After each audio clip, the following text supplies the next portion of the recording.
Hello guys, আসসালামু আলাইকুম। কেমন আছেন সবাই? আজকে আপনাদেরকে এমন সুন্দর একটা রান্না দেখাবো, কলমি শাক এবং মিষ্টি আলুর পাতা দিয়ে আপনার চিংড়ি মাছ, শুকনা চিংড়ি শুটকি দিয়ে রান্না।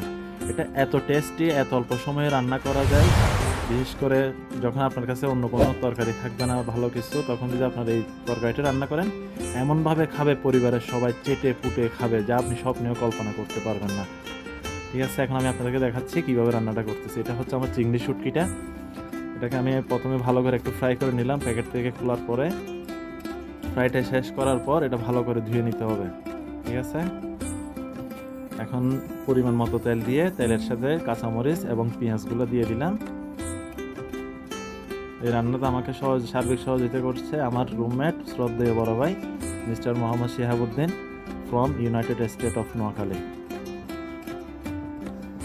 ভালো করে পেঁয়াজগুলোকে নাড়াচাড়া করলাম, একটু কষাতে হবে আর কি।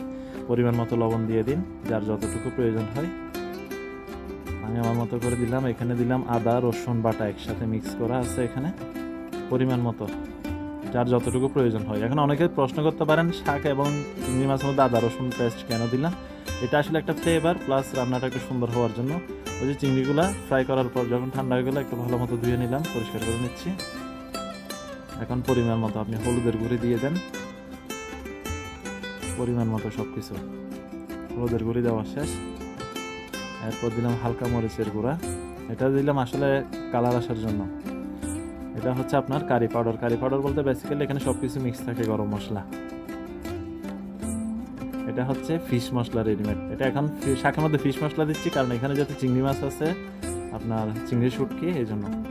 এখন মশলাগুলো কষানোর পরে চিংড়িগুলো দিয়ে দিলাম ওখানে, দিয়ে ভালো করে নাড়াচাড়া করে ভালো করে এমনভাবে কষাইতে হবে যেন মশলাগুলো চিংড়ি মাছের শিরায় শিরায় প্রত্যেকটা পয়েন্টে পয়েন্টে জয়েন্টে জয়েন্টে যেন যায় মশলাগুলো। এখন আলুগুলো দিয়ে দিলাম, আলু কুচিগুলো দিয়ে একটু। এখন শাকের মধ্যে আবার আলু কেন দিচ্ছি জানেন? যেহেতু আমরা প্রবাসী, এটা প্রবাসী রান্না, প্রতিদিন রান্না করা পসিবল না। 12 ঘন্টা ডিউটি, 1 ঘন্টা ট্রান্সপোর্টেশন, টোটাল 13 ঘন্টা ডিউটি করে এসে বারবার এত রান্নাবান্না করতে মন চায় না আসলে। এই জন্য আমরা কি মানে এমনভাবে রান্না করি যেন রান্নাটা 1 দিন 2 দিন যায় আমাদের। এখন ভালো করে আলুটা কষায় নিলাম। আলুটা একটু ভালো করে কষাইতে হবে।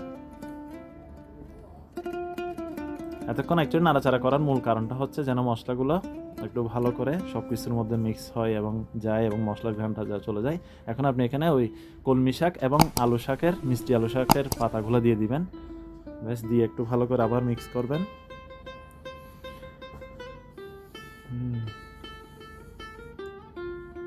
এই যে এখন অল্প করে মিক্স করে দিলাম। এখন বাকিগুলো আস্তে আস্তে এইভাবে দিতে থাকবো, যেহেতু সবগুলো একসাথে দেওয়া যাবে না। পাতিলটা আমার মতোই ছোট সাইজ। এখন কষাতে থাকলাম। ব্যাস, একাই আর কিছুক্ষণ পরে রেডি হয়ে যাবে আমাদের কি স্পেশাল কারি, চিংড়ি, ড্রাই চিংড়ি with sweet potato leave and potato. ভালো করে নাড়াচাড়া করতে থাকুন, মাঝে মাঝে একটু হালকা নাড়াচাড়া করলে চলবে, আর কিছু করতে হবে না। অনেকটা হয়ে আসছে আমাদের তরকারিটা। বলতে গেলে এটা একটা সবজি, আসলে শাকভাজি তো হইলো না, এটা একটা সবজি হয়ে গেল আর কি, মিক্স সবজি। এটা হচ্ছে আমার ভাইয়া শিহাব ভাই, উনি ওই ডোসা বানাচ্ছে খুব শর্টকাট ওয়েতে। মানে আপনার রুটি বানাইতে গেলে অনেক কাহিনী করতে হয়, পরোটা বানাইতে গেলে কাহিনী করতে হয়, তার চাইতে এটা হচ্ছে শর্টকাট। আটা নেবেন পরিমাণ মতো, সুগার ঢেলে দিবেন, লবণ দিবেন, ব্যাস পানি দিয়ে নাড়াচাড়া করে এরপর দিয়ে দিবেন। এই যে আমার শাকটা অনেকটা রেডি হয়ে আসছে, দেখছেন? অনেকটা শেষ পর্যায়ে। তো দেখলেন, আপনারা খুব অল্প সময়ে ঝটপট তৈরি করে ফেললাম আমার শাক রেসিপি চিংড়ি মাছ দিয়ে। এখন খাওয়ার পালা। জাস্ট ওয়াও, অসাধারণ। এটা আমি আপনাদেরকে এখানে বললে আপনারা বিশ্বাস করবেন না, নিজেরা বানিয়ে খান তাইলে বুঝতে পারবেন এটার স্বাদটা কীরকম। যাকে দিবেন না চেটে পুটে খাবে একদম। ঠিক আছে, ভালো থাকবেন, দোয়া করবেন। বাই বাই, আসসালামু আলাইকুম। প্রবাসী